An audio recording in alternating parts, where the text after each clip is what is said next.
Welcome back to All Hitches, NoVA's #1 football podcast. Coach Mesa, what's going on, bud?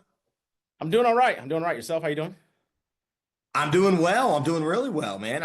Enjoying life. Coming home. I'm coaching lacrosse a few days Yeah. a week. I'm kind of the part-time guy. You Yeah. know, but it's good. It's good. 2 games a week. I can kind of relax, come home, and then I go back out and to the games. And I try and do one practice and try and do about three a week. I was gonna ask you. So who does the driving when you and your wife go out? Who does it? Do you guys split it up? What do you guys do? I usually drive. I Yeah. usually drive. Yeah. I do most of the driving. Not because my wife's a bad driver, just 'cause I do the most of the driving. But my wife's pretty animated in the car. I mean, she does not put up any nonsense by other drivers. She gets pretty upset. So Your wife? so your wife yells about other drivers while She you does. were She driving. does. My wife has some the Filipino women can be feisty women, and she really as we've gotten older really does not have time for anybody's nonsense on the road. So she lets people know when she's driving. Wow. But Because when you're a I'm very calm driving, guy. how But you're a upset that she calm is. guy. Huh? You're a very calm guy. So I am a calm she guy. gets the road rage for you. She does. She does. It's kind of like the Key and Peele skit where you have the angry Obama in the background. Who as Obama's talking, he says the angry thing up front. I think that's the relationship my wife and I have in the car, where my wife says the angry thing that Wow. That's good that someone does that. At least your wife's looking out for you. She's yelling at them. My wife's yelling at me.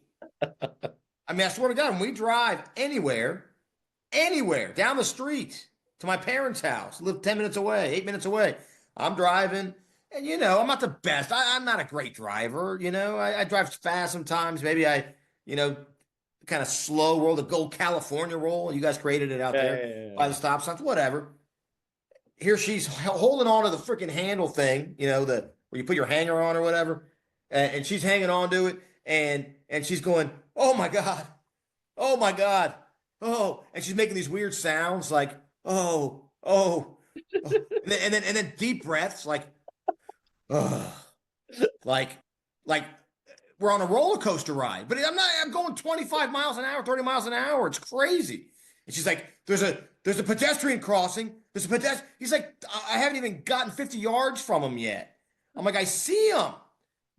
It's insanity. And you know who it is? It's her mom.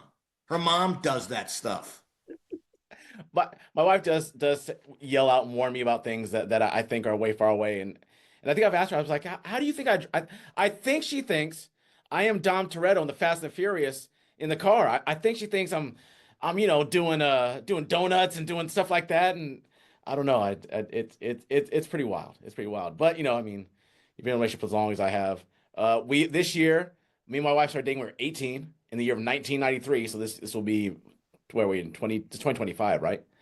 So this will be 32 years I've been in a relationship with my wife. 32 years since your first date. It's our first date since we were 18, so we became boyfriend girlfriend. Like we were still doing that thing. Like Right. yeah, asking her to be my girlfriend. So we were still Wow. And then you got married. How many years of marriage are you celebrating this year? marriage. We are at 20. We got married, so this is 23 years. We've been married 23 this year. Yeah. Okay, yeah, nice. Well, congrats. It's not a milestone. 23 is not one of the celebrable. Michael Oh Jordan. no, 2 more years Michael though. Jordan's a great number. What's 23. crazy is I remember her parents having their 25th wedding anniversary, and we are almost that age. I know. A little bit older, I think, than they were. But Yeah. the age where we were at 25, which oddly enough, I never tell people this all the time. So when we got ready to get married, we had to like meet with the priest. My wife and I are Catholic, and so with the priest, you have to do a test. You have to take a test about, and the priest is supposed to read it and tell you, relationship wise. We did so poorly. The priest was like, "Are you sure you guys want to get married right now?" Because we scored the lowest score he had ever seen on that test. Hey, what did that guy know? What do you know? Look at that. We Right? 32 years later, what'd you know, 32. priest? Maybe we just did out of spite. Yeah. Prove him wrong. Well, I'm a pretty stubborn guy, so no. So I told you we celebrated 20 years this year of marriage. and I think it's 20. Who was it? It's funny. As sports fans, right? As everyone watching this is obviously a sports fan. I remember things by sports, Yeah.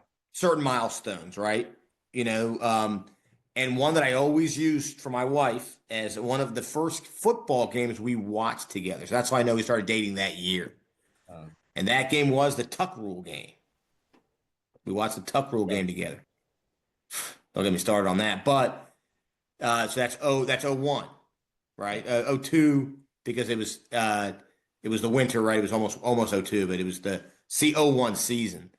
Yeah. And so that's what. So we've been dating, I guess, roughly 24 years, right? Okay. I mean, since our first date, 24 years, but 20 years of marriage. Yeah. The Tuck Rule game. Do you have any kind of sport? Yeah, yeah. So one, I remember maybe I've been dating like maybe 2 years at that point, and I was working graveyard at a gas station. Yeah, I was working and I remember I was working the weekend, and I was like, "Hey, wake me up when the 49ers and Cowboys play." And so, I'm out, and she wakes me up, and I was like, "What's the score?" She's like, 21-0. And I was like, "Son of a gun." Because it was the year that Steven got hurt, and I think Elvis Grbac started. I was sure the Cowboys owned us. And I was like, "Who?" She was like, "Us." And I was like, "No way!" I was so happy. And oddly enough, the first Super Bowl that happened when we got together were the 49ers, and last time the 49ers won the Super Bowl was 94. So we started dating in 93, and then 94 is when they won the Super Bowl. Well, I mean, those were some great Niner teams. They were. Now, They were. right? I mean, they really were. Speaking of great football teams, we've got the coach joining us today of one of the premier football teams in Nova. We got Coach Doc from Lake Braddock. Yeah, what a run they've been on, right? I mean, they've been on a pretty impressive run for the last couple of years. I mean, really kind of taking the helm of being the team everybody's chasing now, right? In the Patriot. I mean, really, I made the joke earlier, two-time, region-winning coach now. I remember the old days when, playing South County, having a tough time. Can Doc get over the hump and beat South County? Can Doc do it? Well, Doc's done it. Doc's climbed Mount Everest twice. Yeah. Definitely is a team that's looking, and now they are at the precipice, right? Now the next hump they have to get over is make it to the state title game. Yeah. Which I think, based on what we've seen, I mean, they're right there. I mean, they are right there. And you got an arm. You got a quarterback. Yeah. We got one of those, and they got a lot of guys coming back. I think Holine's coming back, right? I mean, they've got quite a bit of talent coming back. Yeah. They good coaching staff, right? Good players. Friends of ours. We have a couple guys who are that we know well. We do. I mean, in all transparency, we got Coach Gall, Coach Crush, Coach Haggett, and others. Yeah, love the Braddock guys. So. Yeah, this is a good interview. I think everyone's gonna really love this. This is one of the legends, right? One of the current coaching legends here in Nova. Yeah. He'd probably hate it hearing me call him a legend, but look, that's the new we're seeing, a lot of the old guard go, right? Yeah. Retire and that kind of thing. And who are the guys now that are kind of top of the mountain, and he's one of them. Yeah, for sure. So enjoy this interview with Coach Doc from Lake Braddock. All right, welcome back. We got Coach Doc, two-time in a row, Patriot District champions, region champions. Doc, good to have you.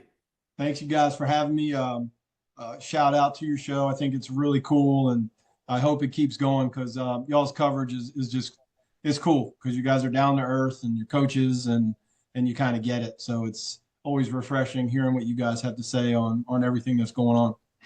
Yeah, we'll try to keep this going as long as our wives let us. Eventually, maybe me and Dash doing it from a studio apartment as we live together like bosom buddies. I'm sure the checks are just rolling in. I mean, I'm sure you could quit your day jobs and go into this full time. We're just gonna live on celebrity deli sandwiches. There you go. It. Well, leftovers at that. Man. Before we got on here, we were kind of talking about not a lot of coaches have done the trifecta between the three counties, right? I mean, you've coached in PW, Loudon, and in X. which is pretty Yeah, cool. I think I moved up here in '03 and Where Dominion High from? School. Which I book was you're at from? I was in Prince Edward County before that and Louisa County before that. So I was an assistant at Louisa. My first head job was at Prince Edward. Then I got the job at Dominion in '03, and that was a brand new school. So we had no seniors the first year, and that was some of the most humbling years because one of the stories I tell about Dominion is we played Stonebridge because they were in our Dulles district, and we went over their place for senior night, and they had 36 seniors, and I had 31 players. So needless to Wow. say, it was we were outmatched, and they finally figured it out a couple years later with Briar Woods and Freedom of South Riding playing a JV schedule when they opened those schools. But Loudon was opening schools like every 20 minutes for about a 6-8 year period there. They were just one school after the next, and they just fed those programs to the Lions, and it's just really tough to start a program with 31 kids that ride skateboards to practice, and you're playing the likes of Stonebridge and Loudoun Valley and Broad Run at the time, who were just dominant, dominant Loudoun County teams. And I think they saw the beatings that us and Heritage and Potomac Falls took. And when they opened the other schools a few years later, they would do like a independent or JV schedule to get it going. But yeah, so after Dominion, then what used to be Stonewall Jackson is now Unity Reed, and then to Woodson and here now at Braddock. Oh, that's pretty cool. So on the Dominion thing, like when you go into a new program, like what are some things, I mean, differences between besides, I mean, obviously your first jobs, but I mean, now that you've done head coach for a while, what are some like differences that you have, like mindset wise, you have to go in when you're starting the brand new program as opposed to going into a school that already has a football team established? Right. Well, I mean, I was still kind of new at it. I'd only been a head coach for 3 years, but I can remember the building not even being ready. Like it opened with wires hanging from the ceiling, and when I say they slapped them together to get kids in the building, we didn't have a locker room till about week 3. We just couldn't. It wasn't cleared yet. So, when I say kids rode to practice on their skateboards, I wasn't exaggerating. They're riding down Sterling Boulevard to get to Dominion on skateboards with their equipment on. And as they turned the corner those first couple of days, I'm like, I don't know how good we're going to be. We're riding to practice on skateboards. I mean, with safety first, we had our helmets on, but I still stay in touch with those kids now. They're almost 40, which is crazy. And but yeah, I mean, you cut your teeth hard when you open a school with no seniors, and it was 5 long years there, but I really felt like I learned to coach everything when I was at Dominion Oh, for sure. because I had to coach everything. Yeah. I had a D line coach quit on me like day 2 of 2-a-days. I was like, well, I guess I'm coaching the D line now. Yeah. Needless to say, we weren't very good on the D line, but yeah, it was everything was new. Everybody was new. That made it really cool. There were really no bad attitudes in the building because every school you go into, you got your curmudgeons who hate everything, and then your super happy people who love everything. When you open a new school like that, everybody's coming from somewhere, and they're coming for a reason. And it was a real positive. Other than the games, it was a real positive experience. That sounds cool. Yeah. And it's funny how that is because now you look at like the Loudon schools, and they're all state of the art. We went to Light Ridge. I never been. And I went to Light Ridge 2 years ago for a scrimmage. I looked around. I was like, I make my Field of Dreams joke. I said, is this heaven? No, it's Light Ridge.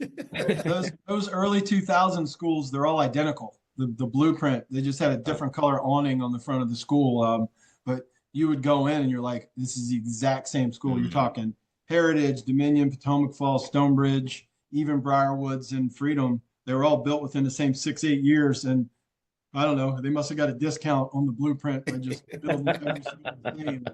But yeah, then years down the road, you go out to Woodgrove and Tuscarora, and you feel like you're at a college campus. And yeah, even some of the newer ones, it's wild. I mean, they're like you said, Light Ridge is a state of the art. John Chan, like that. So from Dominion, and I know it was Unity Reed, and I remember because my oldest son Alex, played for you at Woodson. Yep. And I remember you coming over and everyone, was talking about, he was at, Unity or Stonewall Jackson. And, he had dudes over there. And yeah, you had some good years though. You had some studs over there. Yeah, we had a rough start. I mean, kind of when a job comes open, there's a reason it comes open. And 8 out of 10 times it comes open because they weren't being successful or the coach did something wrong or whatever. And I kind of took over a program from Lauren Johnson that you look at what he's done since he left Stonewall is nothing but win state championships and the most elite program, in the state or one of them. It just goes to show that, when you're doing your thing, there's so many other factors that are going to lend to your success or your failure. And I didn't know anything about Lauren when I took it over from him.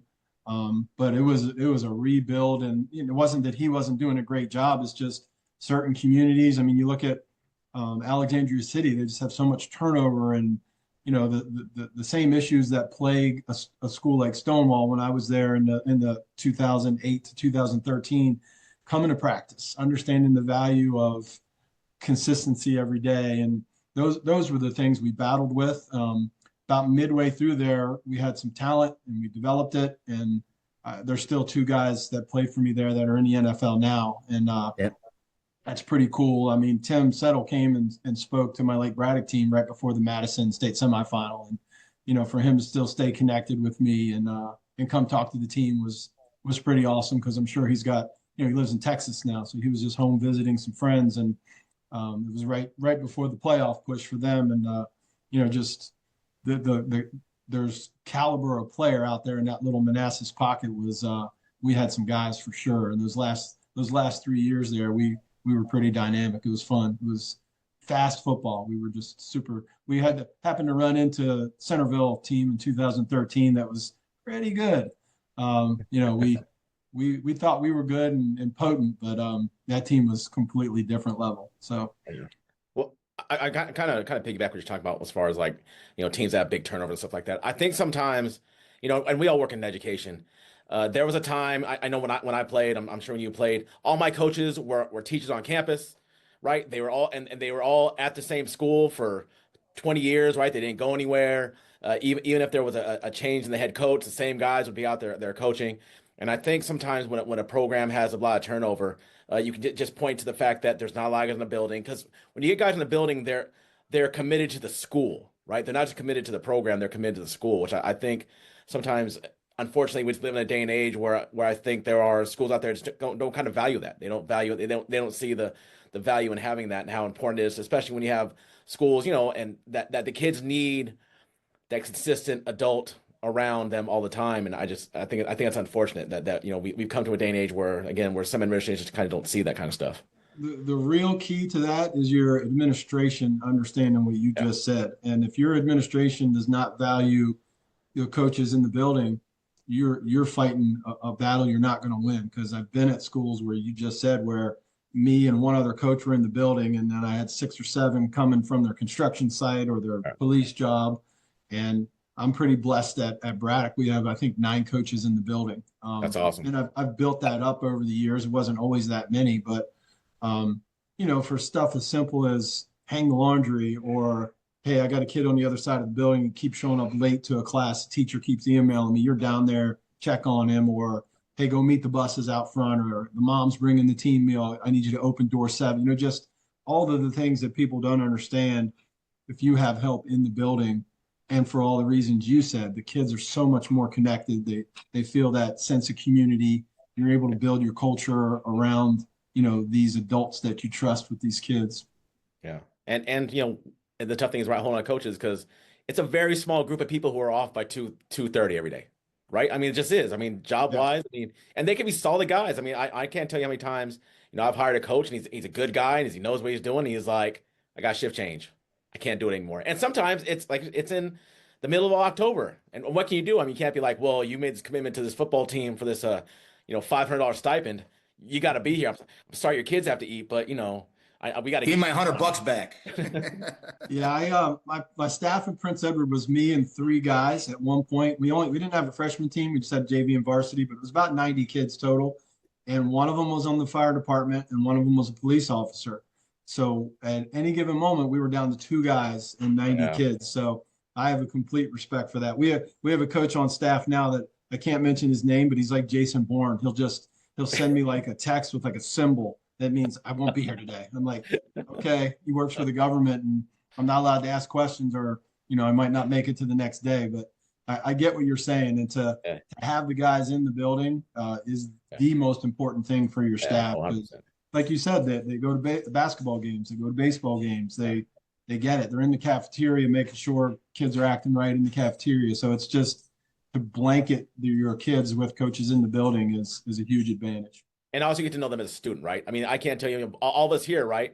I mean, a lot of coaches walk on, kind of just know them in between the lines, and sometimes that kid you have during practice from 3 to 5 is not the same kid who was in the building, and you can really kind of judge, and I'm not saying good or bad. They're adolescent boys, but you can be like, okay, I can kind of see where the problems are as far as, okay, I get what's going on in the classroom because I see them every day. So anyway, When you can connect the dots between the classroom, home, and the practice field, there's not many more dots you need to connect. And 100%. being in the building and teachers be counting on you to, hey, so-and-so is being a jabroni in class, can you help me out?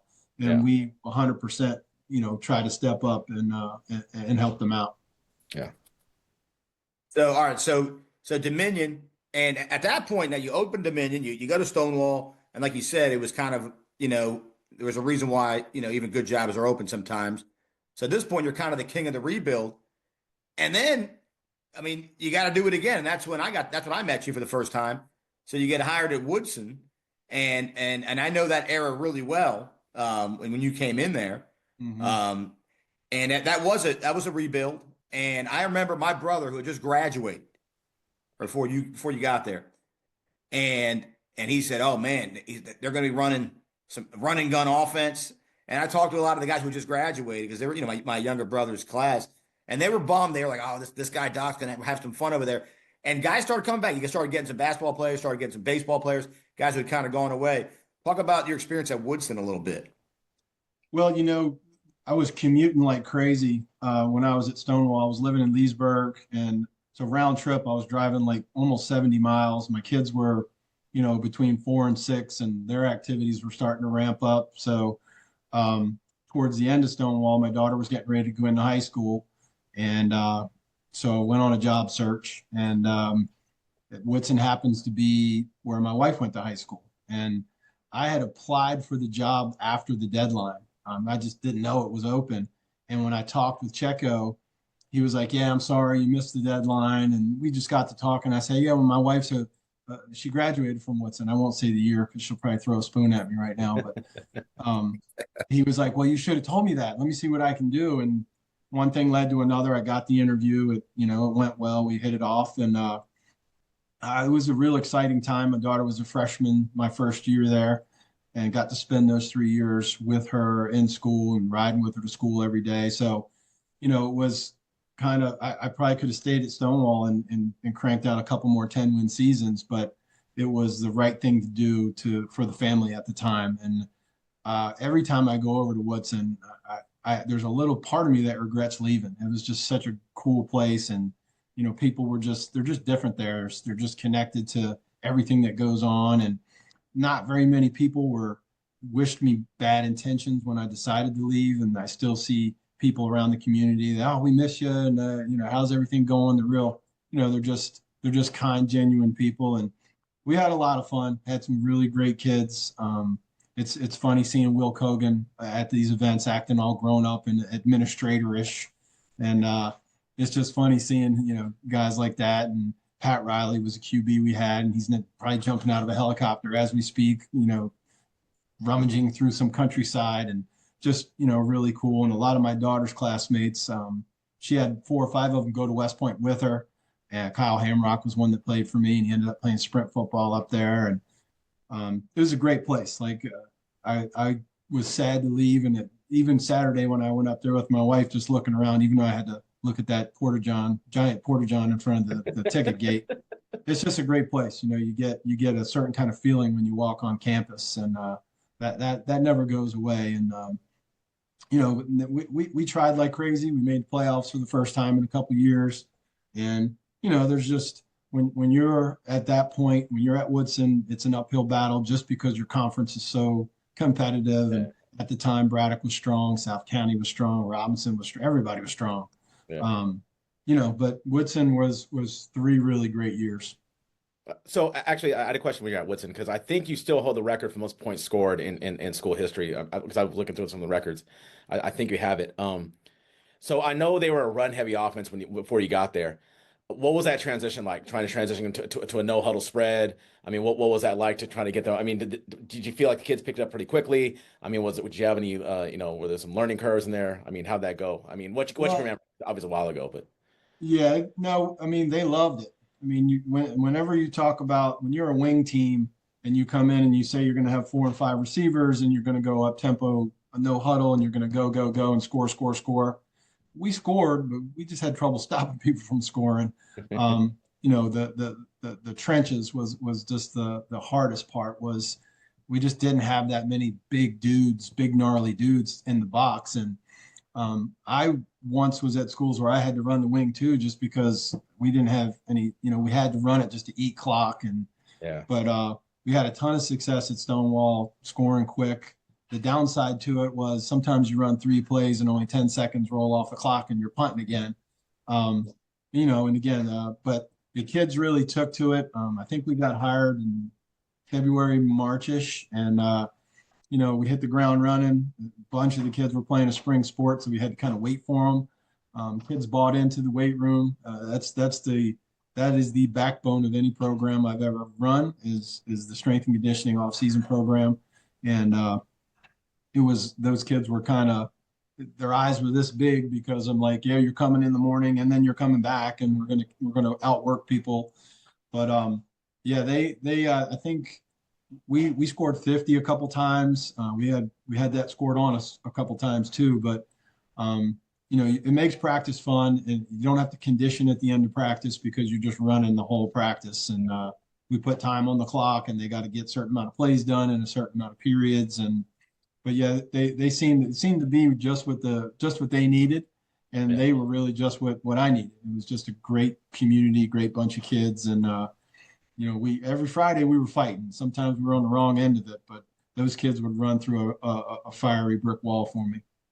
When did you start running the no huddle? Like, do you remember what year you started doing it? I mean, yeah, I'd say I had to get exposed to it. Greg Stroman was my quarterback, and he now plays for the Giants, and he was a star at Virginia Tech. His sophomore year, mid-year, he only weighed 135 pounds when he was a 10th grader. But he could run like no kid I've ever coached, just the way he moved. If you ever go on YouTube and you type in his name for his high school highlights, you'll just sit there and go, how is that little kid so good? Anyway, we transitioned to it mid-year, his sophomore year. What year was that? 2000, and he graduated in 13, so that'd be 11. Okay. 11, 12, 13. And we just started with just the zone read, and we would just say, read the edge defender. If you want to run, run. If you don't, throw the bubble. And it didn't matter if he read wrong. He's made people miss. And he once had 400 rushing yards in a game for me. So we would literally run the same play 17 times in a row and score over and over and over again. And again, I can pat myself on the back and say, oh, I designed that play. He was just a dude on top of dudes. And when he graduated high school, he was only 150 pounds, but he ran a sub 4.3. Like, you just don't. It's not normal.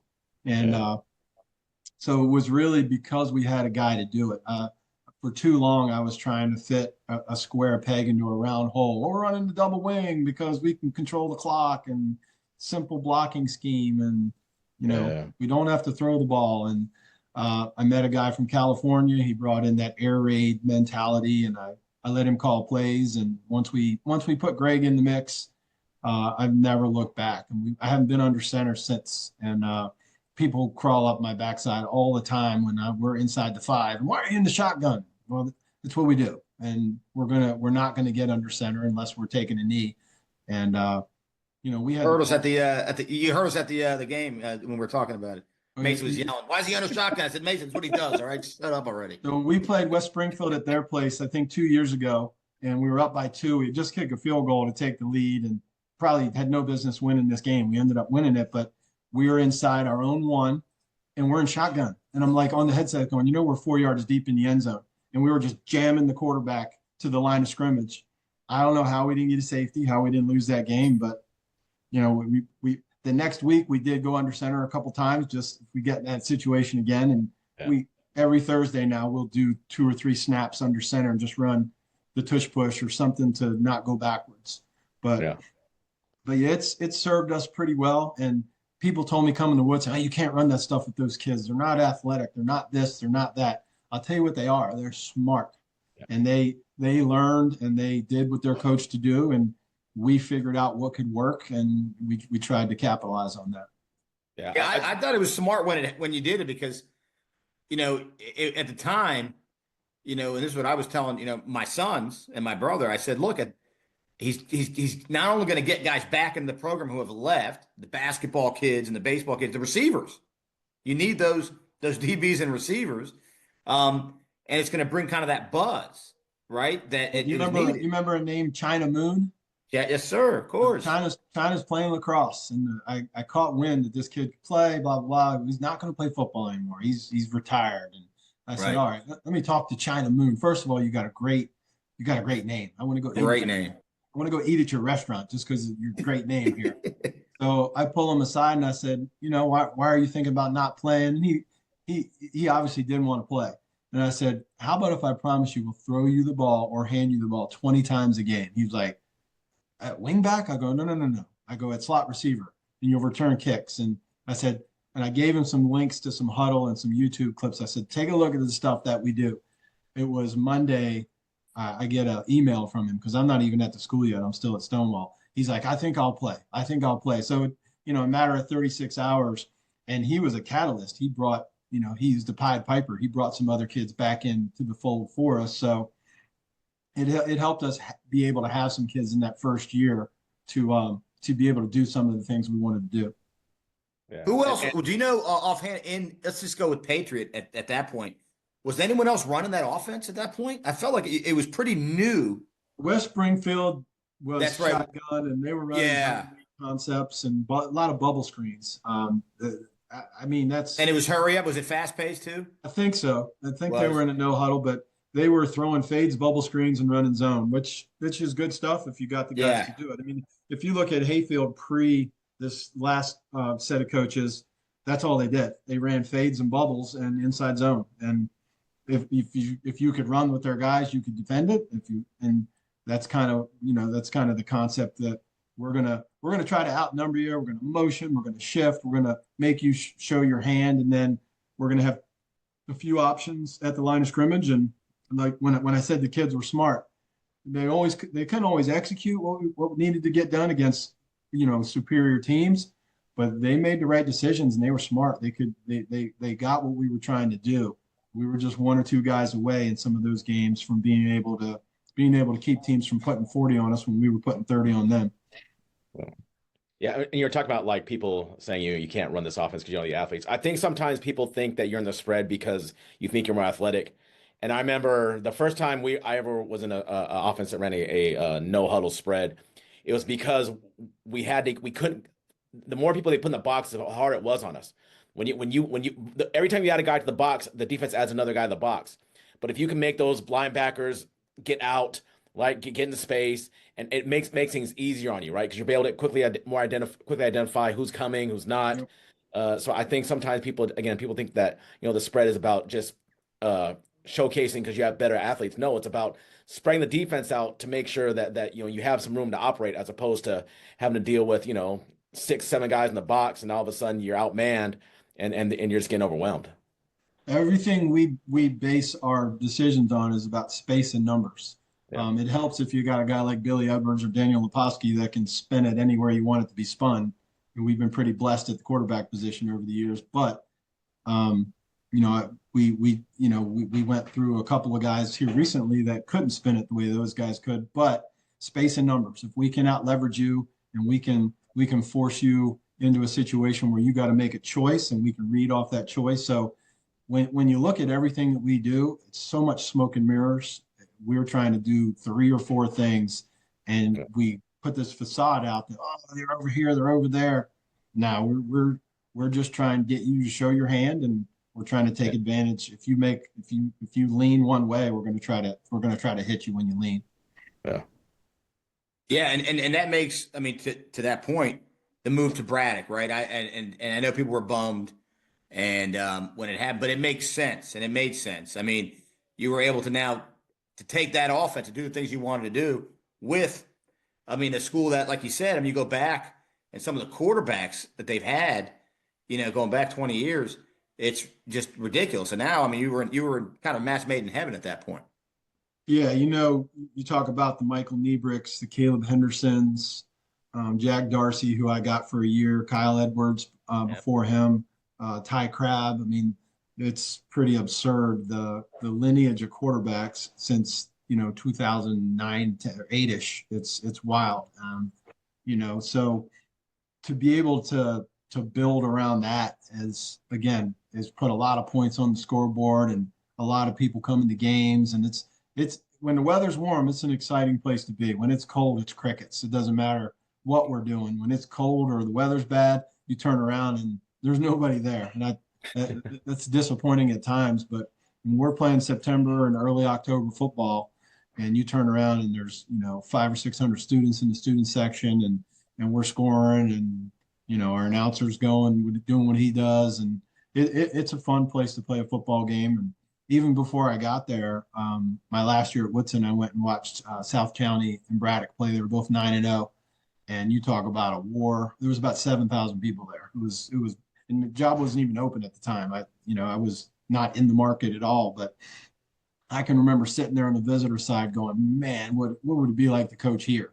Just be on the home side, not the visitor side." So, yeah, it was a job that obviously when I took it over, I was taking over a hot mess from the adult standpoint. And it took a good 2 years to really get everybody to buy in and survive the bee's nest that I was in. But yeah, it was, we're really fortunate right now that, everything that we're doing seems to be affecting our program in a positive way. So you've had a really good run these last 2 years. Now, did you see it coming? Did you see them as freshmen coming in when you were like, okay, I think we got a chance to really put. I mean, you've been good since you've been there, but could you see this come on early? Is this something that kind of caught that they developed into that you didn't see coming, or that you didn't see them developing wise? I mean, what did that look like the last few years? So I still feel like the best roster we had was in the 22 season when Leposki was a junior and Elliot Miney was our running back. And we had just speed everywhere. Defensively, the teams we have in the last 2 years have been better. But for the ability to score standpoint, when Leposki was back there just chucking the ball down to Harrington and Jalen Walker, these kids both ran 4.4s, and we just ran by people. So that team, as soon as they got banged up, man, that was frustrating, because I want to say we were 7 or 8-0, and this was Rojas's year. And we finished like 9-3, losing three of the last 5 games because got beat up, and that happens every year. The main things these last 2 years that have been different is we have stayed healthy somehow. Especially the 23 team that we played in that state semifinal. We had every player, and we just had to happen to play Highland Springs, who was pretty good. We were a little banged up this year, but when you have 2 quarterbacks like we did, that was a blessing and a curse at the same time. We finally named Jackson the starter early in the year, and 10 plays into his second game, he gets his knee bent over and he has to have surgery. So to have the luxury of Cerise to come in, and the kid goes 16-4 as a starter, and he finished his career as my backup, which is mind blowing because how talented, and he's a college bound kid now too. He's going to be playing at Stevenson next year. So, yeah, that whole deal with the 2 quarterbacks just didn't shake out the way.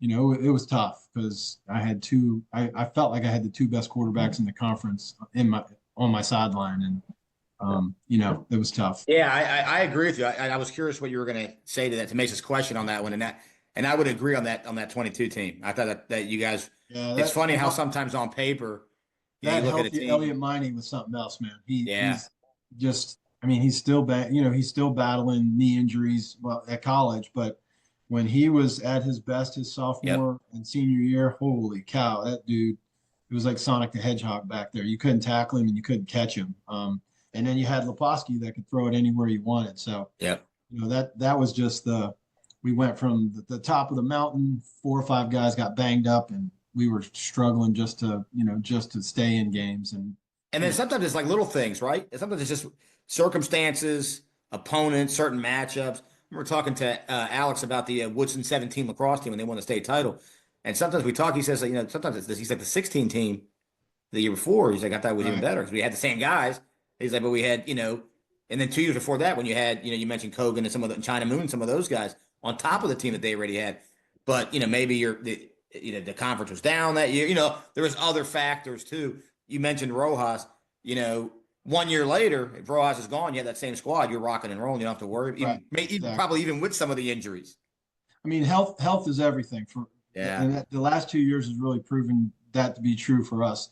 This year, again, we were a little more banged up, but that team that played in the fall of 23 with the Matheny twins and, we just stayed, I don't know how, because we were physical in practice. We just stayed healthy and, just got on a roll during the playoffs. And, but for us, we're really top heavy right now. We got 20 really good players returning.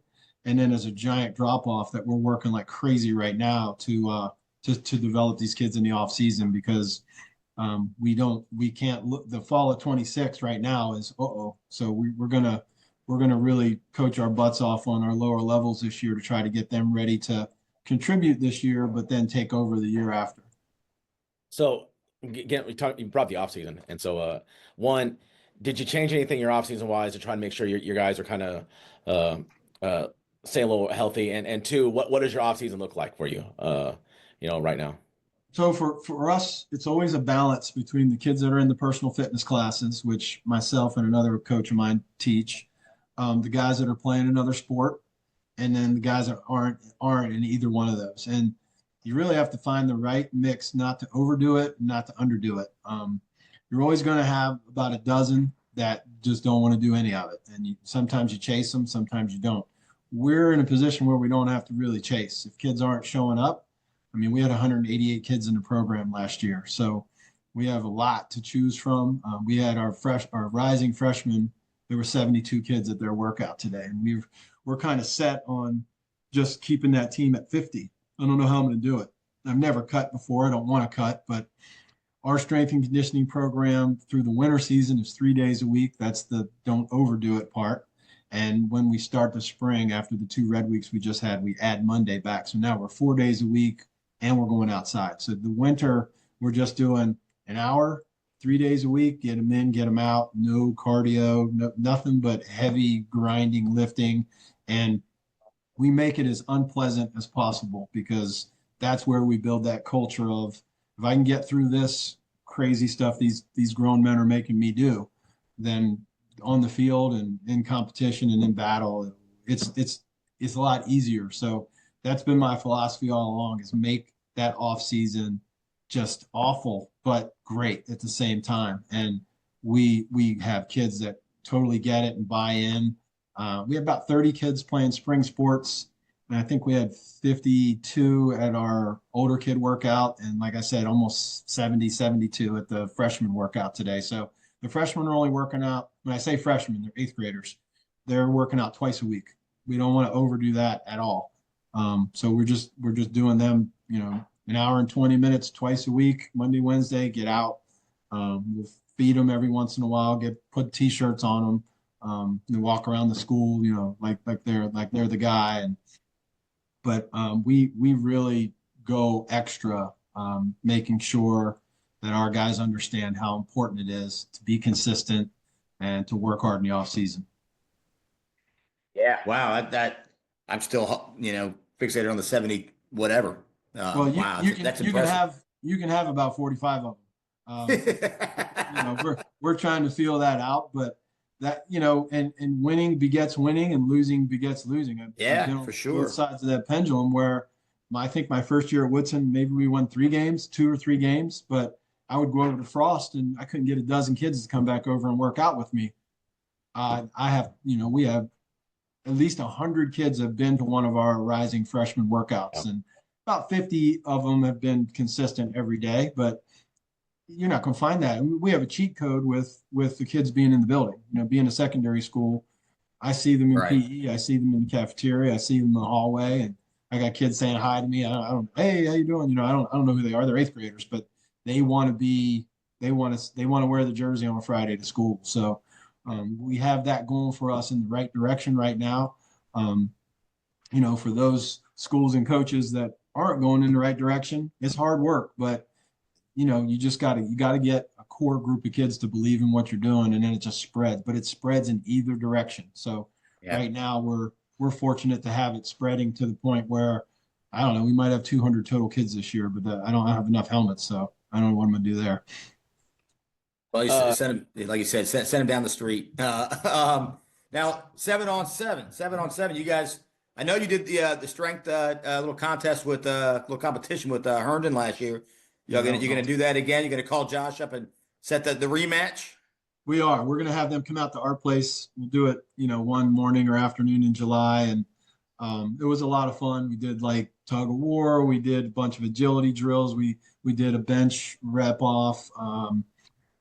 Push the sled. It was kind of like old school QB challenge, but just not QB oriented. It was and the kids had a ton of fun. We had Billy Edwards come out and talk with them. We'll try to get one of our guys, one of our college guys come back and kind of be the keynote, and we'll get Kona Ice to come, make it a lot of fun. And, a lot of teams miss out on the camaraderie piece of this. Yeah, we may play on the field and we may hate you for about 2 hours or, talk trash or whatever. But if anything, these last couple of years, I've come a lot more connected and closer with some of these other coaches. Going what we went through last year with all the controversies and stuff, we all kind of bound together and had a common belief and a common cause. And I feel like I know those guys on a personal level. And it's just that I wish I had that epiphany, 15 years ago, instead of wanting to stare down the guy across the field and being all tough about it. And we're all doing the same thing. We're all fighting the same fight. And to be able to have like Herndon come over and do that little strongman competition. Westfield's done one for a while. We used to go over there and push a truck across the parking lot, and flip tires, and a lot of agility stuff. Kids, the big boys never get to do a lot of stuff. So that's really cool. We do too much 7-on-7. I wish we didn't do as much, but when you have as many skill guys, you got to feed that animal. And our kids love that. And if I'm not doing it, they're going to go somewhere else and do it. And I don't want that. So yeah. I see Jackson. Jackson looks good. I've seen some of his clips. Looking good, spinning the ball. Yeah, he's 6'4", 235 today. He got on the scale, and I'm like, do you go to the bathroom? I mean, how are you gaining weight at the rate that you're gaining weight? But yeah, he's on his little tour right now. He's visiting like Temple and Tech, UNC, and getting an offer in today's climate for a kid that talented, it's mind-blowing that he doesn't have 30 off. And 5 years ago, he'd have 30 offers right now. Yeah, for sure. His set of skills and his metrics, he has a Sunday arm, and he's offerless at this point. It's wild that. Well, I mean, it's changed from 3 years ago, right? I mean, the transfer portal has changed. I mean, the transfer portal and the transfer portal, the JUCO rule, and the 105 cap has changed the game. I saw I probably was talking about, they were like, there are 25 kids, maybe it was a conversation we might have had with another coach, where there are 25 kids now, because they used to care about 130, that used to be walk-ons at D1 who no longer play football. You have 25 kids per, over 100 schools. You're talking about 2,500 kids who at one point would have been playing Division I football, who are no longer playing Division I football. I mean, that's wild to think that's where we're at now. Well, I saw a clip today on internet, TikTok or whatever. It was not Patino. Calipari was saying in basketball that there's hundreds of high school kids that deserve Division I scholarships that are just not getting them. And if you translate that to football, you're talking tens of thousands. Again, a kid like Billy Edwards, this point in his junior year, he had 30 offers and they were deserved. He's a really good player. But I look at Ty Jackson right now, and his tool bag Yeah. maybe not the IQ and the maturity. And I mean, Billy was one of one. But I mean, Ty can be laying on his back and throw the ball 60 yards down. He has freakish talents that I don't get it. I'm not going to get it. But from the college side, they can go get a 20-year-old that's played for 2 years and it's got 3 years left. Why are they going to pick an 18-year-old kid out of high school? Well, I think now we talked with who was it, JT that we talked to, the one who was the Westfield guy who's now at JMU, and when he talks Yeah. about Oh yeah, I think that's gonna become the norm, right? You've got to start D2, Yeah. JUCO, and start to climb the ladder from there. I mean that's unless you are a blue chip 5-star, you more likely. I mean even at 3-star, even 3-star guys are gonna have to start low and kind of work their way up the ladder in order to get to that. I mean, a kid like Trent Payne this year, one of the best defensive players we've ever had at Lake Braddock, period, in the 50 years the school's been open. I'll stand and argue that with anybody. D2, he got a lot of money. He's going almost for free, but D2, I mean, he's got to prove himself one more time. He's got to go D2 and be all conference and have 20 sacks and do all the things that we all think he's going to be able to do. But because he's 6'1.5", I mean, if he were 6'3", does that make a big difference? According to them, it does. But a kid that can play can play. And you're right. If you're 6'6" and 290, you could fall down when you walk. You might be an offer kid just because you hit those metrics. But the kid that's slightly undersized, they're not getting scholarship money. It's just not going to happen. Well, that and I feel like a lot of D1 guys now are only recruiting guys who can play for them right now. They're not recruiting a guy, before, right? They'd recruit a guy to redshirt him. They're like, we're gonna redshirt him. We're gonna build him up for a year. The portal is done. When you go in the portal, you're getting somebody that can play tomorrow. Right. And high school kids can't play tomorrow. I agree with that part of it, but what are you developing? What is your culture? You're not developing talent. You're like a travel basketball team. You're buying a 3-point shooter and you're buying a tall. That's what it is. That's what it is. Yeah, 100%. I mean, God bless the kids that are getting paid and getting the money. That's great. It's generational money that changes their lives. But there are thousands on top of thousands of high school kids that are literally, why am I doing this? Why am I putting all this work in? And I'm not even going to make a team. I'm not talking about a scholarship. I just want to make a team. Yeah. And it's wild. Well, let me ask you about the high school version of that. The high school version of that now and we always had private schools, especially in this area, right? You always had, some of the elite private schools, right, that are dominant at football. But then you also had, some of the O'Connells and PBI. We've got a lot of private schools around here. But now we live in the era of the academies, right? And it's not just St. James. It's St. James, the Loudon Academy. We're going to interview Coach Wood soon. I think there's another Virginia Academy, I think, also. Yeah.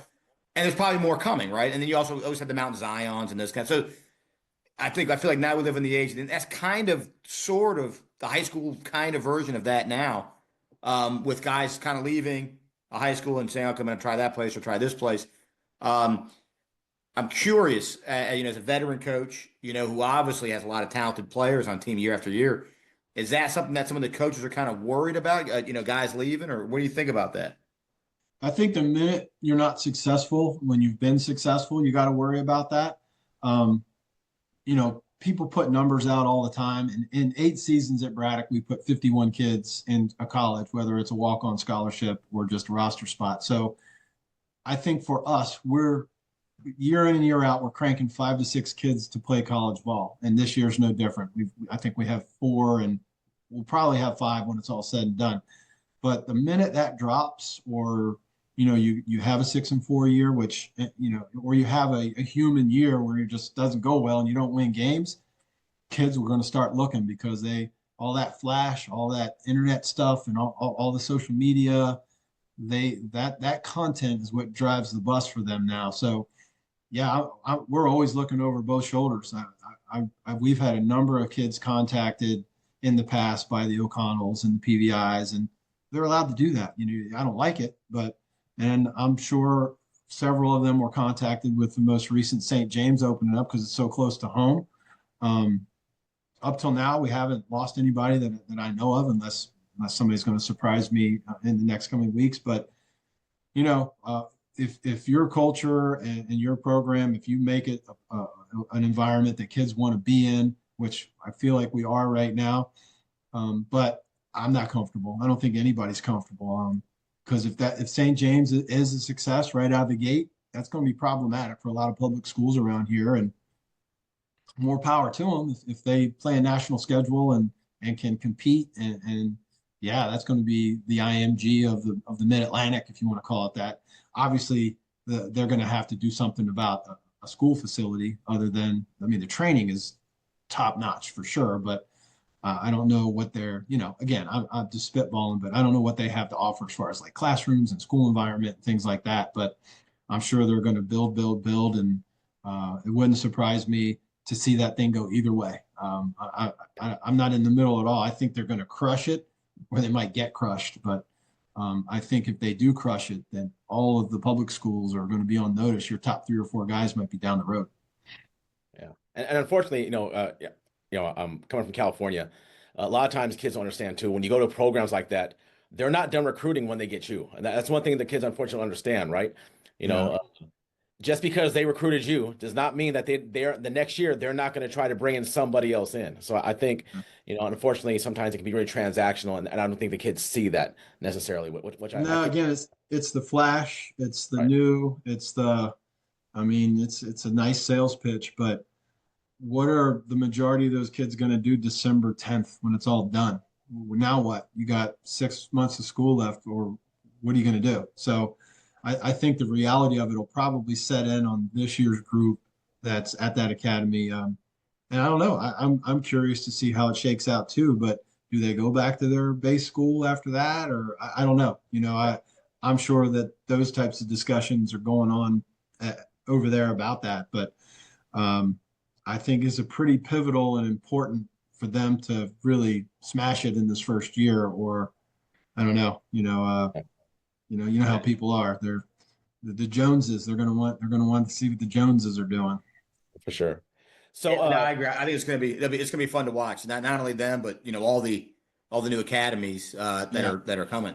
And I heard they're doing a police academy remake too soon. So you're gonna have the guy that makes all the sounds. I had to get the academy joke. Just so many academies now. I had to get the police academy joke in there. I can't remember that guy's name. Jones. There you go. Jones. So the Patriot for the last few years has been just kind of meat grinder, hasn't it? I mean, just year in and year out. I mean, you've coached a lot of places. Have you seen a place where it seems like there are in the Patriot? It seems like there are no nights off at all. I mean, there just aren't. Every team seems to have their own different kind of thing that you got to deal with in and out. Year night in and night out. There's definitely no week off. We played Robinson, I think, week 9, and probably should have lost. We beat them 35-28. Just we that's right. Yeah. And then it was week 10 because we were scheduled to play them in the first round of the playoffs. Yeah. And then the whole shutdown happened. Yeah. But you cannot take a week off. And our kids clearly, the halftime speech, I had to close the doors because we clearly coasted that week. And it's Robo, they're 3 and whatever, and and that didn't used to be the case. Robo week was a big deal at Lake Braddock 3 or 4 years ago, and yeah, they've dropped off a little bit, wins and losses, but it's still Robo week. It's still the Battle of Burke. It's still a big deal. And this year's team, we really lost focus that week, and we were definitely dialed in to play them that next week. And then at 5:00, the game was off. But there's no weeks off. Even the teams that have a year where they struggle, you got to do your homework. You got to watch film. You got to grind. You got to, I don't care who we're playing in the Patriot. Every year, week in and week out, it's playoff football. Yeah, and I think the one thing the halftime speech in 23, I think I heard the doors shut. It was a close game at halftime. Mesa got his knees taken out. I remember that. You body bag. Oh, Doc was screaming and yelling, and I was like, "Throw a flag, Mr. Official. He's being quite rude to you. You need to throw a flag at this guy." Well, and you went in the locker room. That play to take Mesa out. That was our strategical advantage. Like, we got to get him off that sideline. They're killing us with the. Yeah, I couldn't have felt worse when I saw you go down. It was because the film of it was even worse because we watched it later that week. I was like, oh, I didn't know you at the time, but I was like, that guy's not getting up from that. Yeah.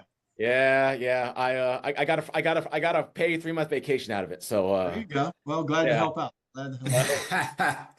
But yeah, you guys came out like, to your point, I've seen you guys come out like gangbusters after I mean, you guys came out a gang. Our guys were all excited, and I said, guys, stop being excited. I said, he was giving a good speech in there. In the last few years, we've had more not great first halves than I'd like to say. I mean, we're down 21-0 to Madison in the first quarter, and Madison's Madison, but you don't come back. You can't get crawl back into a game like that. But that's got to be, that's always in our coaches' meetings is how do we get off to a quick start? We got to, want to score quick, kick on side. We want to do something to flip the script in that first 10 minutes. And more times than not, we're a little better coming out at halftime. And I wish I had this great adjustment. It's just adjusting the mindset more than anything else. So you're talking about the Patriot. I think the one thing that gets overlooked is all the Patriot teams non-league schedules are not easy. No, all the teams play. I mean, like even AC, right? AC was struggled. Like I think their non-league schedules like Colonial Forge and like North Stafford, and when you're talking about Robinson, the same thing. I mean, Robinson was playing Gainesville, Westfield. Did they play Battlefield? Yeah, I know. Yeah, they played like the top teams in the state. And I think Woodson 2 years ago had 9 playoff. To your point, they had 9 playoff teams on their schedule. Patriot teams in particular just seem to take on really. So even though they come into the league maybe limping a little bit, it's because they're playing top-notch schedules. Well, the Liberty and the National, they don't want to play us in the non-conference games, and I've tried for years to schedule some non-conference games. Whatever, I'm not being critical of them. They're going to do what they feel is best for their districts and their programs. But I know every year that 2 of our 3 non-conferences is going to be Westfield and Madison, and I'm thankful, but not thankful at the same time, because playing that level of talent or talented teams early on does set us up for success down the road, as opposed to going somewhere and winning 60-6 and feeling good about yourselves. So, yeah, I want to play the tougher teams in the non-conference, but it's hard. I mean, I have to go to Prince William County. We're playing Forest Park the next 2 years. I can't get an in-county team to play me. I kind of wish the county would step in and just schedule those games and just do it based on, hey, your power level was here, yours was there. We're going to have you guys play each other, and we're going to have the bottom teams play each other. And in theory, they're supposed to do it that way, but it's all backdoor arrangements to get these games. And we have a really tough time getting anybody in the county to agree to play us. So, Centerville, Westfield, Madison, Braddock, we all end up just saying, look, we'll just play each other. Because I can't stand having to drive to Forest Park. My JV team one year is going to have to go out there and not get home till midnight on a school night. So we played North Stafford on a 2-year cycle a couple of years ago. That was not enjoyable at all. So yeah, the Patriot is a tough conference. We still have some work to do, I think, in my opinion, to outmuscle the Concord. And that's my goal, is for us to finally knock them off their perch, because they've been having their way with us for years. Yeah. I'm with you on scheduling and having someone in the county kind of step in. And Nasa and I volunteered. We'd be like kind of how Dana White schedules the UFC. We said we've been actually on this horse, and we said, look, we will be happy to schedule the matchups, and we will do a phenomenal job. I think you would too. I mean, to be honest with you, but I've been on the other side of it. If when I was at Woodson, I had everybody calling me wanting to play, because we were 2-8 or 3-7 or 4-6, whatever we were. I didn't want to play Centerville as my non-conference game. I would rather play, in Annandale or, somebody that had a 5-5 year like I did. So I get both sides of it, but I think that the coaches and the schools should completely be taken out of it. And they don't even know who, somebody in a dark room with a hat on should look at scores from max preps and go, all right, this team's going to play that team. This team, and then you take it. You're eating it. When I was a kid, you had a plate of food, you ate it. You didn't get you sat there all night and looked at it. So, even if you went with the NFL model, right? The 6th place team from the Patriots is going to play the 6th place team from the Liberty, right? Right. That's how they make a lot of their matchups. What have you heard about? So it seems like our region, I'll say our region because we're at Woodson. has yet to announce how the playoffs are going to work. Every other coach I've talked to has already said how it's going to happen. Do you have any? Have you heard what's going to happen? I just know that it changes all the time, like who's going to who, D versus C, A versus B. You mean that? You mean that kind of stuff? No. I mean, like in Yeah, our he's talking region, playoffs how the playoffs are going to be made. for the region, for Region C. So we talked to the Gainesville coach, and they said they're staying with the PowerPoints. That's what they're saying with. Right.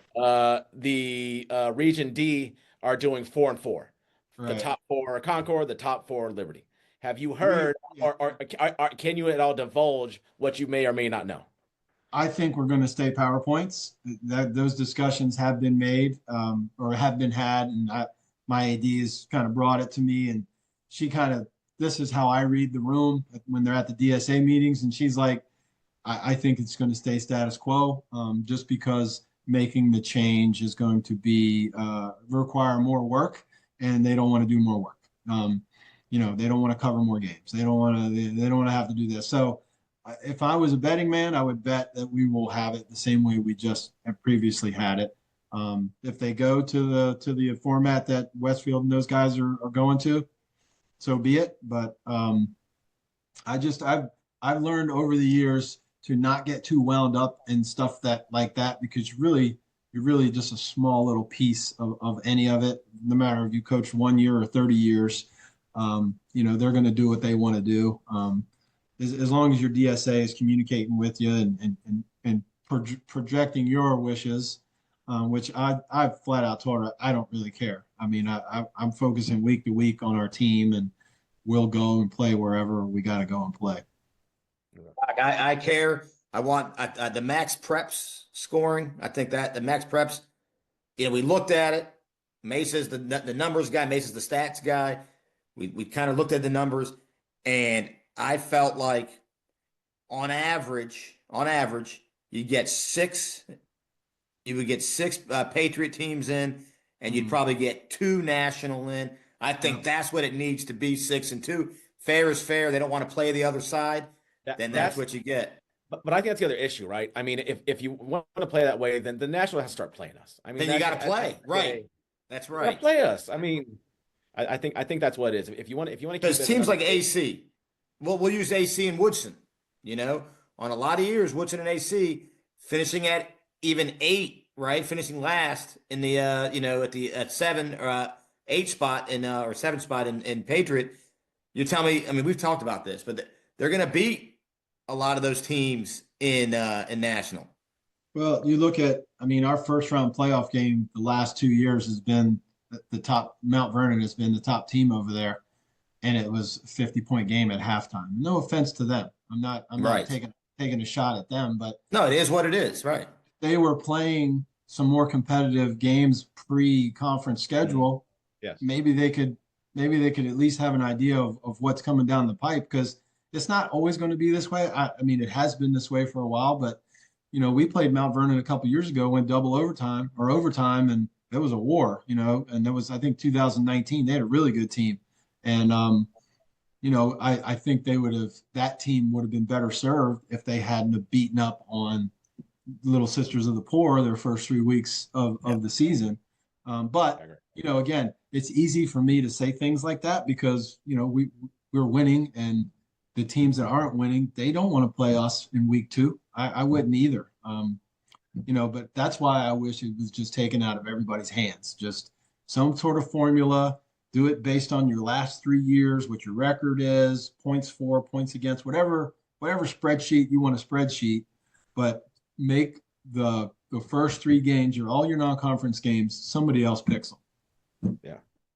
And first, folks, I agree with Doc. Whoever's in charge, and if they're listening, you know what? Doc's got some good ideas there. I'm with you, buddy. Yeah. I'm sure they're listening. Who's not listening? Nobody listens. We actually just have a bot that kind of gives us views. No one actually listens. Hey, look, we got NFHS is listening. We got people at Celebrity Deli listening. People are listening. Somebody's got to get those leftover sandwiches out the door. That's right. Oh man, well we appreciate you coming. This was fun. Yeah, I wish you guys had. I'll be on anytime you guys want to have me on. I felt like maybe you didn't like me. You were calling all these other coaches, and chatting them up. You guys are welcome on our sideline. You can get pregame access to coaches, guys, whatever you want, because I want to support what y'all are doing. I think it's awesome. No, we appreciate it. You know, we love you guys. We were out there throwing Chicken It bites. was like Colonel Sanders. KFC. We had the KFC bucket. Trent Payne talks about this to this day. He's like, it was cold though. It was cold. It was like, cold. Like Trent, they don't have an oven on the sideline, bud. You know, he couldn't get over the fact that he had to eat cold chicken.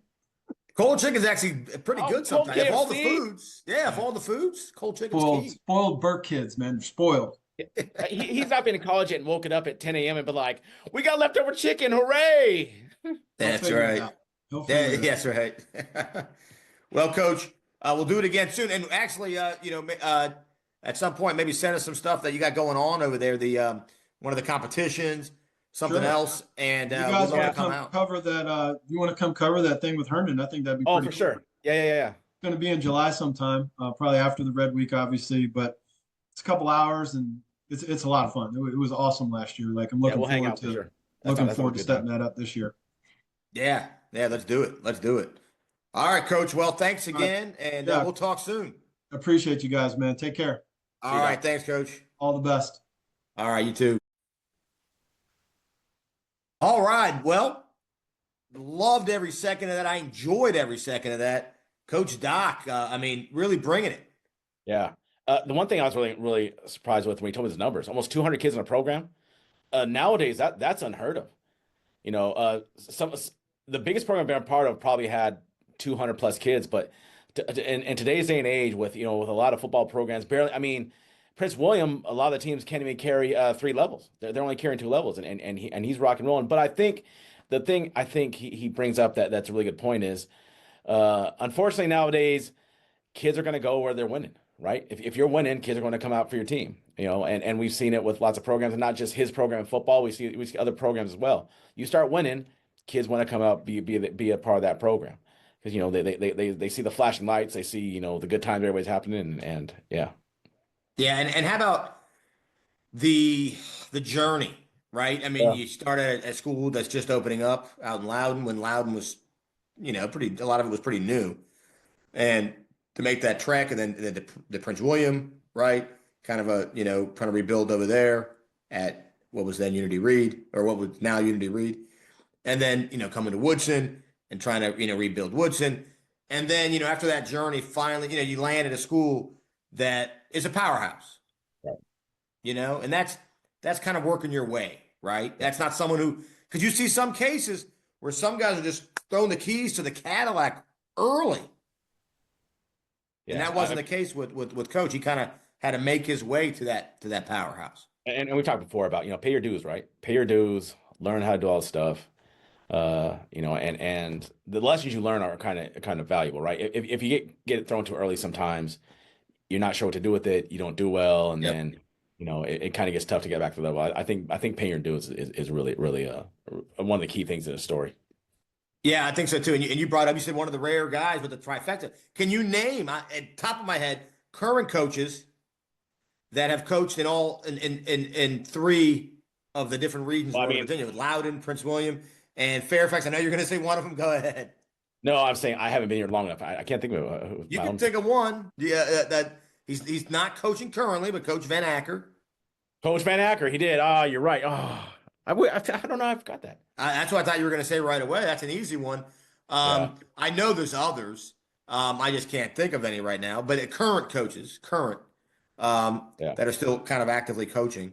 And that's it. But if anyone wants to go ahead and send that our way, kind of, make a comment, feel free to write that down if you know what coaches have done and who's done more. Has anyone also added Arlington and Alexandria City or Falls Church City to that mix? I think Arlington might be pretty tough to crack because because Coach Hansen had 1/3 of it forever. Yeah, and then I guess anyone knows. Let's see if anyone knows. Anyone know? And not and it can't be they were assistant coaches. I think you could find assistant coaches who kind of head coaches and head coach in all those areas, right? Loudon, Prince William, Fairfax, and then Arlington. Right. Has anyone made that trifecta? Yeah. That would be a trifecta before, so quadfecta. I got one. I mean, Alexander. If you coached in Alexander City or Falls Church City, you'd be added to it. Alexander City coach Henderson coached at Alexander City. He at TC, then TC. He obviously has coached at numerous schools in Fairfax. But I don't think there's a third. He hasn't Not a been third. a PW or what's it called? No. So that's it. So whoever has that the trivia question that we're gonna start. I think this fall we're gonna start a little trivia game. We'll do a little trivia and see if and maybe we'll send that winner. Maybe a little hat, little all Hitches Well, hat. Celebrity Daily sponsor this, so we can send them to get a free sandwich. The Celebrity Daily. Celebrity Deli all Hitches trivia question of the day. Yeah. Right. We'll see. So we'll have some fun with this. Let's see. Speaking of some of the things working on the website, it looks like Yeah. this year we have a pick'em where people are going to be able to pick the winners of the thing, and we'll see about that. Yeah, so I mean that's something we plan on doing this year. The other thing is, and I haven't talked to you about this yet, but I'll talk to you about it now. I mean, possibly creating our own message board for people to go on and talk about there. Now, I've been looking into the things that you need to have to set those things up. People love a good message board, Mesa. People love a message board. Yeah, there's one in particular. But we could actually host a Reddit. We could make a subreddit on this. Is there a way to find a way to edit and not allow people to write horrific So things? we'd have to moderate it, or and if we had people who wanted to moderate it, that we'd have to moderate and get rid of things that we don't like. Because people just write awful stuff on some of these messages. But if you have good monitors on, so I looked at Texas has them. So I was researching this, and Texas does have them, and I went through there, and people are pretty calm, and I'm not saying that I'm not trying to make comparisons between Virginia and Texas, but I'd imagine the fervor for high school football in Texas is a smidge higher than here in Northern Virginia, and I don't think that's talking about. I think Texas, as far as the fervor for high school football in Texas, is the top in the nation. I don't think. Yeah. I think Mr. Ambrose would probably agree with you. Yes. The man loves his Texas football. So, but they do have message boards, and they there's one that it's not a Reddit, but they have one a 6A website they go to, and it's pretty tame. It's not it's not advertising for guns and illicit drugs in between posts. So well, that's good. And if you know, right? Yeah. So anyway, those are some things we have cooking up for next year. If anybody out there would be willing to be a monitor for a Reddit thread though for us to help us kind of keep it so we can keep the conversation going, right? We fun enjoy stuff. Yeah. We enjoy doing the show, but we really like to be able to have conversation with everybody who listens. And it seems like we have a fair amount of people who listen, and so we'd like let's make this fun. Make it fun. Yes, absolutely. Make it all fun. Yeah. Speaking of fun, Doc, one thing I'll give a lot of credit in this social media age. Doc was one of the first ones that I recall, utilizing Twitter, and he used it at Woodson back in 11. And Twitter only came out in 09 when Twitter came out. And Doc was using it in 10, 11, and still uses it now. And he plays fun games and he'll put it on Twitter sometimes with the kids. But I just think that the way he's used social media. I think that's kind of good. He's done a lot of cool things at Braddock. I think that kind of has made it fun and like he said in the interview, you got to make it fun. Yeah. You have that many kids coming out, you got to keep, that's a lot of kids, man. It's a lot of kids. Yeah. And a lot of talent. That's how you find talent when you have 200 kids coming out. Right. And he said it. He said when he was at Woodson, he was having to go to Frost and drag 12 kids out to workouts. And that's a tough thing. So the good thing about having a very large freshman classes, I tell you all the time, is expect to lose 10 to 20% of those kids every year. And not because they hate football, but because they like band, or they get a girlfriend, or they get a job, or, just 10, 20% of them because just by attrition. And if you start off with a very large freshman class and, it whittles down over time, but then you have, a 20, 25 person senior class, you're probably got something going. Yeah, no, you're right. So I think, people are really going to enjoy that interview. And I think the one thing that you and I have been talking about, I think, is with Braddock, kind kind of looking at it. It doesn't take Nostradamus to know that Braddock is going to be, a really good team fighting for the region again. Yeah. The question you and I were talking about earlier today, and obviously we're going to spend all August talking about this, but who's going to be that team that's going to fight them? And I think Fairfax is. I'm looking forward to watching Fairfax and Braddock kind of go at it this year. Yeah, and Coach Taylor over at Fairfax has done an excellent job of really building that program into a really formidable right. Program. Now, don't see him in West Springfield, obviously. No. And South County, the great unknown, right? Yeah. New beginnings. Yeah. We are in spring, the month of new beginnings. Yes. Right. So new beginnings over at South County. So they could bring it to that. That's a big rivalry. But I really think it's not far-fetched to say that the MGM down in Fairfax City has probably a Braddock as the early favorite to win the region. Oh, yeah. Yeah. I don't think he'd get a lot of pushback on that. Yeah. So, yeah, everyone's going to enjoy this one. Have a good time watching it. And I think like we were talking about it last week, I think we got a good month of just heavy hitter interviews. Yeah, absolutely. Right? I mean, last week with Coach Cage over at Gainesville, this Doc interview and some interviews coming up that I don't want to give away just yet, but people are going to love it. I mean, we had a month of just great interviews. Yeah, no, I agree. And then leading right into 7-on-7 season at Westfield. Yeah. That Doc was talking about. I can't wait to watch that. Yeah, no, I'm excited. We get to see some football again, right? Yeah, let's do it. This year is flying by. It is flying by. Let's go. I'm ready. I'm ready right now. I'm ready for before you know it, you're going to be drinking out of your Clark Griswold moose glass. Handing out fried chicken at the Braddock Region Championship game. Yeah. All right, buddy. Well, it's been fun. Yeah, it's been a good time. Fun. For Coach Dash and Coach Mason, we'll see you guys next time on All Hitches. See ya.